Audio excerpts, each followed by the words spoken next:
بسم الله الرحمن الرحيم. الحمد لله رب العالمين، وأفضل الصلاة وأتم التسليم على سيدنا محمد وعلى آله وصحبه أجمعين. اللهم علمنا ما ينفعنا وانفعنا بما علمتنا وزدنا علما. اللهم لا سهل إلا ما جعلته سهلا، وأنت تجعل الحزن إذا شئت سهلا. سبحانك لا علم لنا إلا ما علمتنا، إنك أنت العليم الحكيم. أسأل الله تبارك وتعالى أن يجعل نياتنا خالصة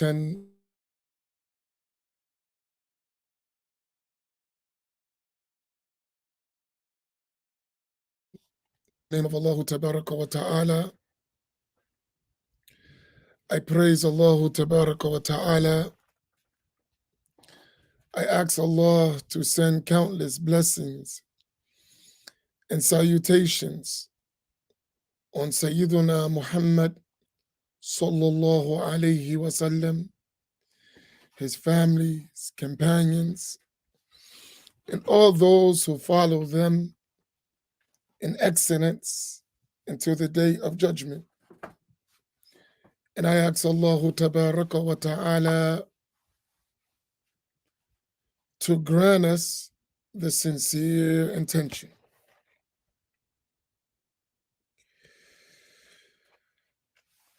Insha'Allah Ta'ala, for a few minutes before our post-Fajr reflections lesson,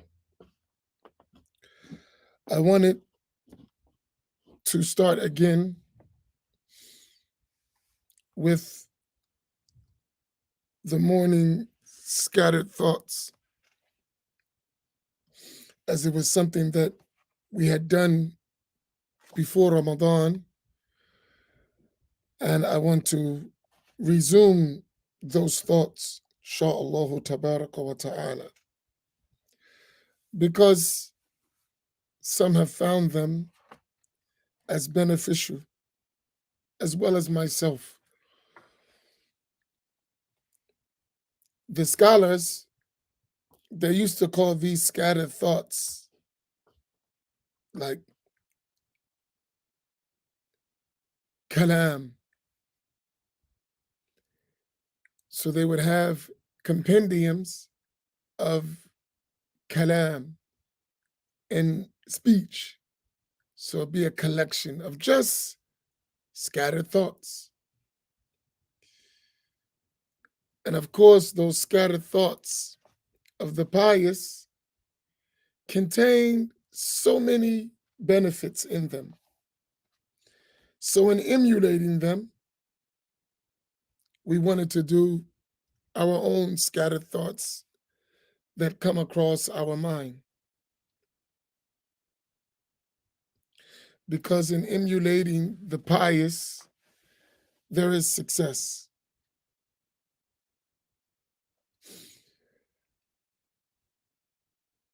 And each and every one of us should strive our utmost to be among the pious. That means those servants of Allah Tabaraka wa Ta'ala who are obedient to Him inwardly and outwardly. All of us should strive for that.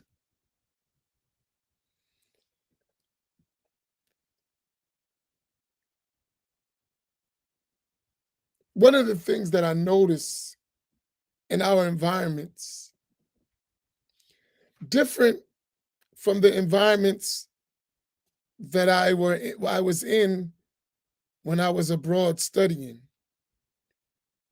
in different periods of my life.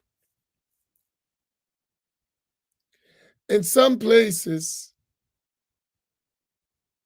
there was an emphasis on being pious, or an emphasis on piety.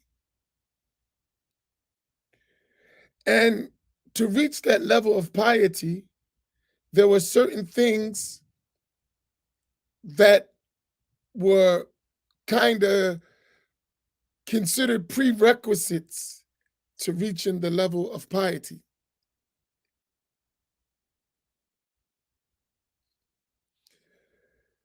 And among them, and there are many of them, all of them are aspects of at-tasawwuf, of Sufism. And all of them have their separate description and application. But among those things were certain things like az-zuhud, renunciation of the world and its people. And this was a key element for many people to reach the rank of piety, that they refrained from unnecessary engagement with the world and with the people of the world. As Imam al-Ghazali described people, he described them of two types: people that are worldly people and people who are people of the afterlife. There are people who their sole concern is fulfilling their worldly desires.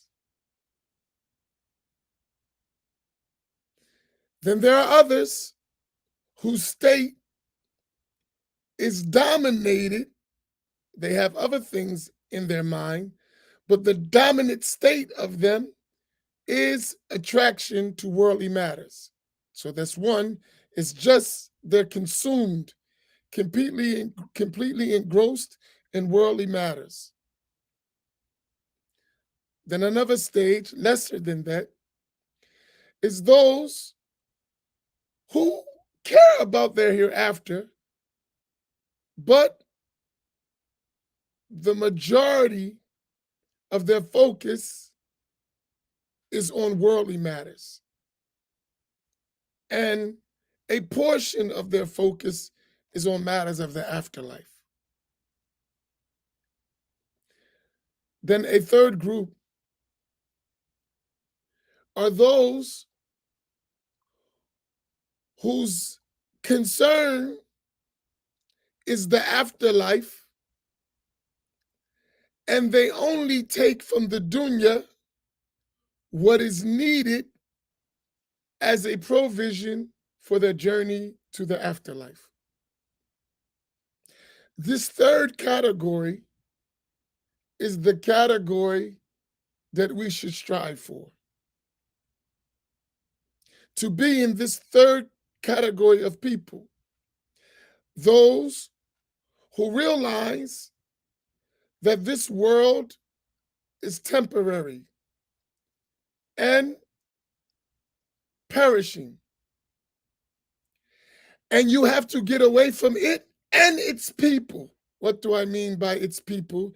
Its people are those of the first category, and minimize your mixing with those of the second category. Because those of the first category are completely blameworthy. The first category, those whose sole concern is dunya and its people, they are blameworthy and they are to be avoided at all costs for one's success on one's journey to the hereafter. The only dealing that you have with them is waking them up from their state of heedlessness by way of calling them to Allah Tabaraka wa Ta'ala. That's your dealing with them. That's it. As for the second group, they are a danger, though to a lesser extent than the first group, being that the majority of their concern is dunya, though they do have a concern for the akhirah. You mix with them by way of necessity. So what is the necessity? Al-jama'at, congregational prayers. Al-jumu'ah, the Friday prayer. The Eids, gatherings of remembering Allah Tabaraka wa Ta'ala or seeking knowledge. In those things, you mix with them. Beyond that, you abstain from involvement with them. Funeral prayers, things that are necessary that you mix with people as communal obligations. But from your personal state, you keep your distance from such people so that their leaning towards the dunya doesn't affect your heart and you start to incline to it like them. As for the third class, those whose full concern is the akhirah, and they take from the dunya what is necessary as a provision for the akhirah, those people you want to make your companions. Those are the ones whose company is beneficial.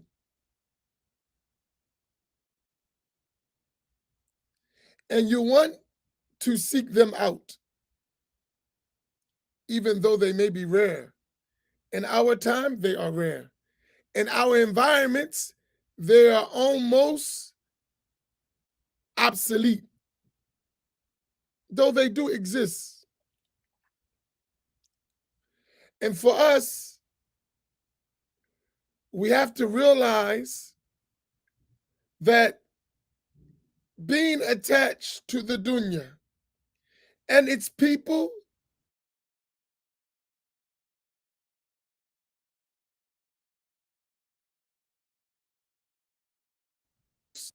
and our akhirah, it's a deadly poison. The Prophet sallallahu alaihi wasallam, he mentioned this when he talked about choosing companions and who you accompany. And he mentioned, sallallahu alaihi wasallam, that the good companion is like the seller of musk, and the bad companion is like the one who works in the furnace. That good companion, if you accompany him, even if he doesn't give you any of the musk, the beautiful scent from being in his company will reach you.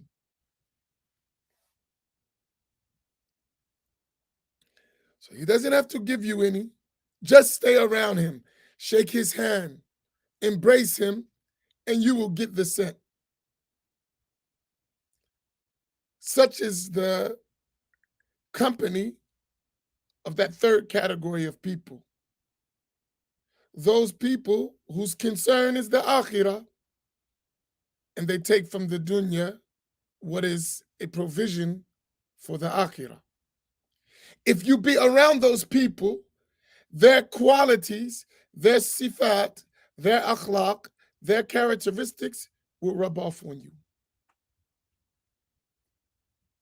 And you would have the scent of the people of the akhirah. And the longer you accompany them, the stronger their fragrance will manifest from you. But the bad companion,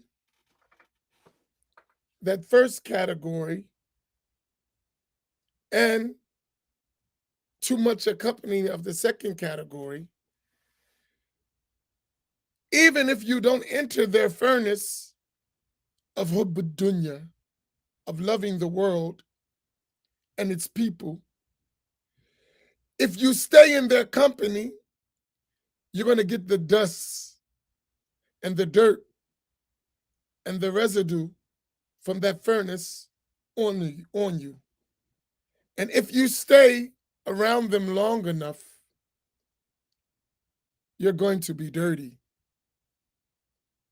whether you want to or not, because they carry on their clothes the traces of being in the furnace.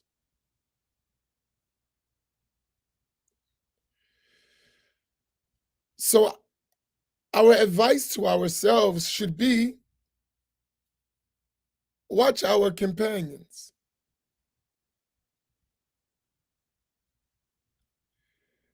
In a general matter, in every aspect of our lives, we need to watch who we accompany. And we should seek out those people whose greatest concern is the akhirah. That's a challenge for all of us. It's not easy, especially when such people are rare. They are rare. And I remember overseas, they were easy to find. I'll be honest. Even though there weren't many of them, but those who did exist were easy to find for the one who sought them out. I'll give you an example of this. One of my teachers, Hafizahullah Ta'ala, I never heard him utter a bad word, ever. Years of accompanying him, I never heard him utter a bad word. What do I mean by a bad word? Any word that contradicts the sacred law that is considered prohibited speech. I've never heard him say a bad word, ever.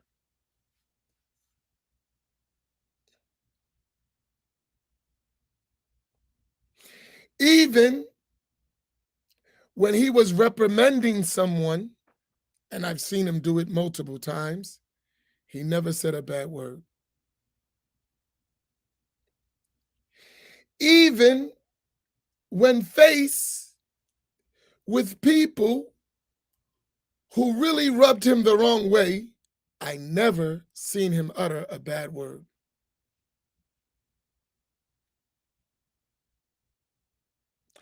I remember one time we were together, and some people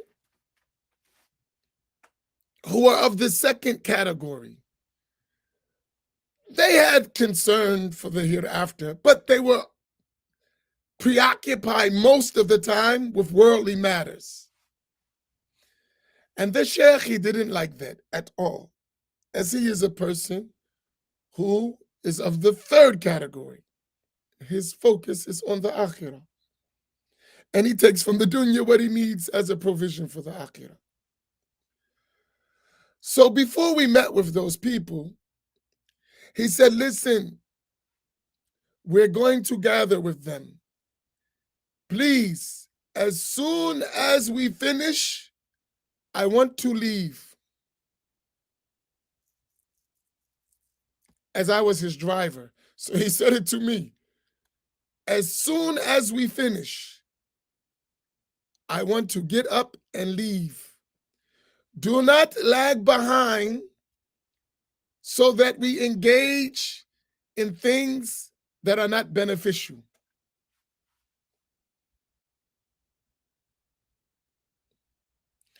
He gave a talk, and soon as the talk was, he said, Assalamu alaikum wa rahmatullahi ta'ala wa barakatuh. And he started to walk towards the door.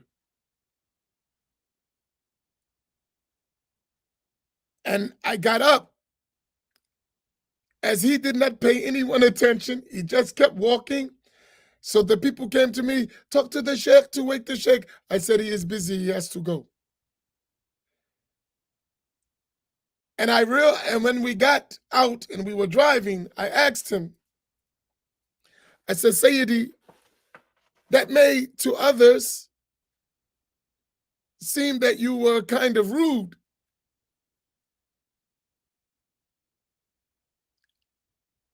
And he said to me, we have to protect ourselves from falling into that which is harmful.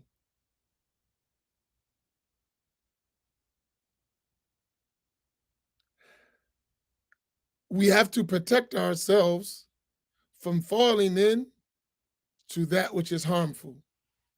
And in other words, you have to recognize the companions you're among.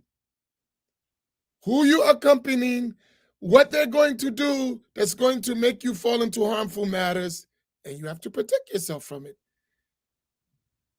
While at the same time, not contradicting the sacred law.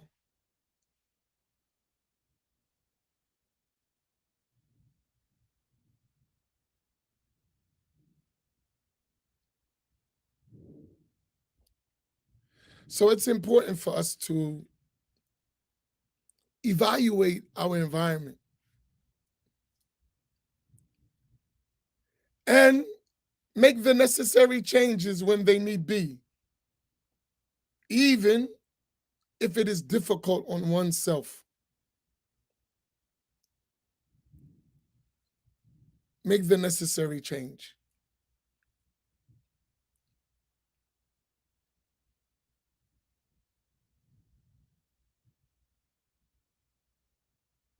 It is extremely important, if we're going to be winners on the day of judgment, that we learn to observe our state, our own state. And we should be preoccupied with our own state so that we can be successful.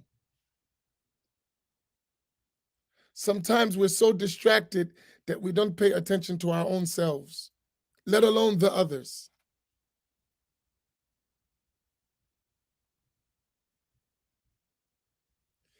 Allah subhanahu wa ta'ala mentioned in the Quran, Ya ayyuha alladhina amanu, qu anfusakum wa ahlikum. Allah subhanahu wa ta'ala mentioned in the Quran, O you who believe, save yourselves and your families. But before you can save your family, you have to save yourself. Allah subhanahu wa ta'ala said, Ya ayyuha alladhina amanu, qu anfusakum.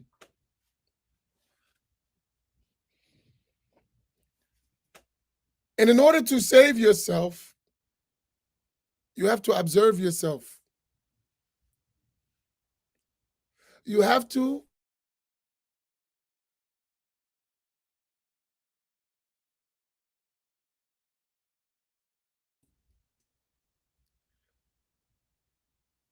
recognize where you're weak and put protective barriers around your weaknesses. Not all of us can endure the same thing. We are different. We're not the same. So wherever you know there is a weakness that will allow you to succumb to contradicting matters of the sacred law. And that should be your scale by which you weigh all of these matters, the sacred law. That should be your scale. Whenever you see that happening, you have to protect yourself.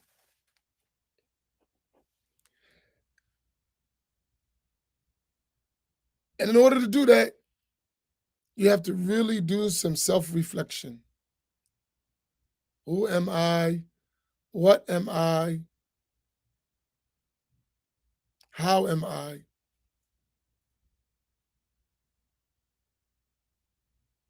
And you should take time daily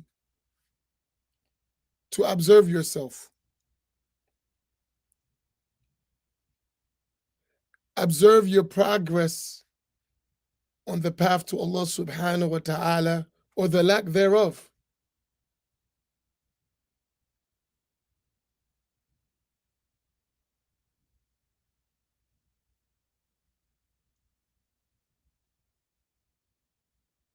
How am I advancing?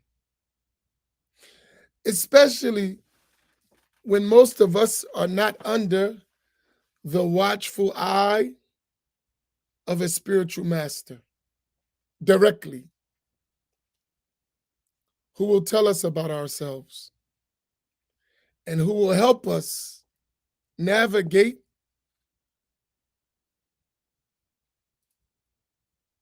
our own battlefield that is filled with mines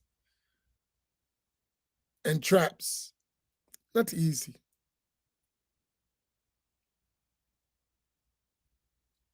So, my advice for myself and for you: watch your companions. Observe yourself in terms of your renunciation of the world and its people. Learn what is a priority in your life and what is not.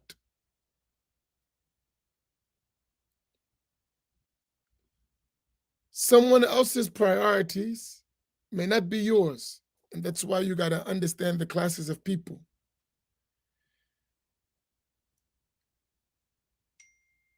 And be able to recognize when you're falling short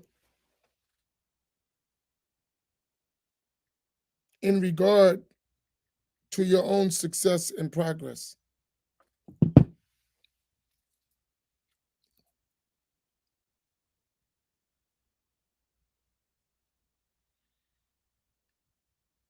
You know, observe yourself, observe your environment, and don't hesitate to work on yourself. It's not going to happen overnight. It may take you a lifetime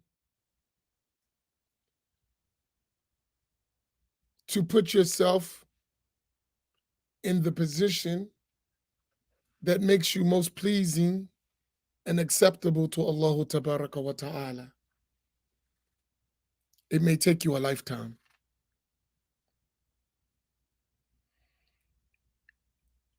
But the important thing is that you have you have husnul khatima. You have a good ending. Fi lutfin wa afiyah, in gentleness and well-being. Our teachers used to say, we ask Allah for a good ending in gentleness and well-being.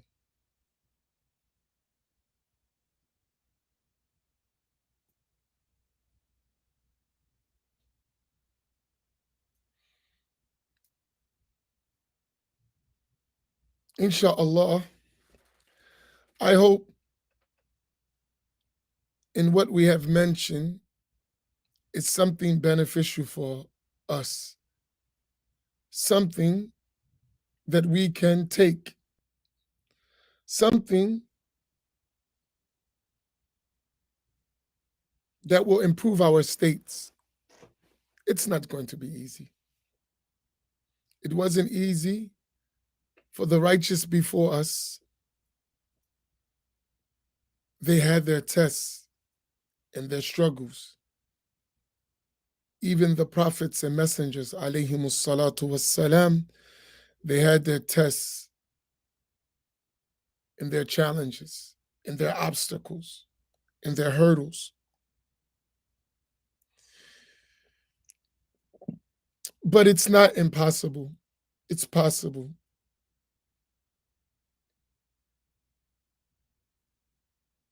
And every mishap on the journey should be a lesson for reflection.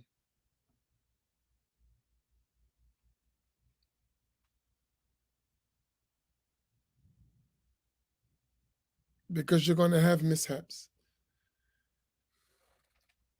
But reflect upon them, evaluate. And that's why you need seclusion. In closing, you need seclusion so you can have the ability to self reflect. So you need some seclusion. Take some time to yourself. Your whole life is not about others. You have to take some time to evaluate yourself.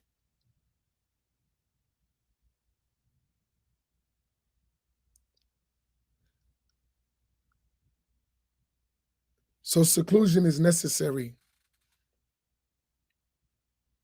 And the pious, they used to have in their houses rooms or spaces of seclusion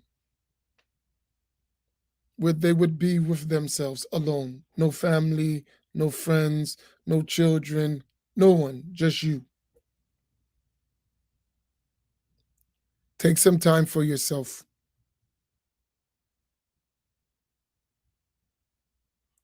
So that you can reflect on your status with Allah subhanahu wa ta'ala and weigh yourself in the scales of the sacred law. وصلى الله على سيدنا محمد وعلى آله وصحبه أجمعين. بارك الله بكم.